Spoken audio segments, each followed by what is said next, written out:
This is the Museum's Pacific Combat Living History Show. We do 7 weekends a year, 2 shows Saturday, 2 shows Sunday at 11 and 2.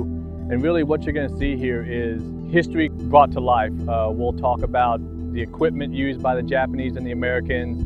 We'll talk a little bit about the history leading up to World War II. And we're going to have weapons demonstrations for all the Japanese and American weaponry used during World War II. We've got a kid pack that brings up a kid, and we load him down with all the equipment that a basic GI would have had just so he feels the weight.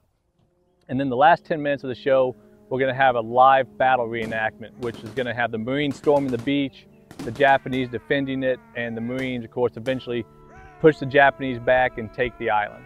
And so when you get to see the explosions and the machine gun fire and the flamethrower torch the bunker, it kind of brings all that you hear about and the stories you hear, it kind of puts a real life aspect to it, because most people will never experience war. And we're not trying to glorify it, but we're trying to tell the story and just give a hint of what the soldiers went through and the Marines went through when storming beaches in World War II.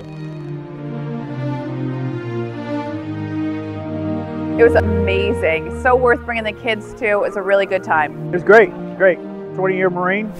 That was a good program. I'd encourage anybody to come see it.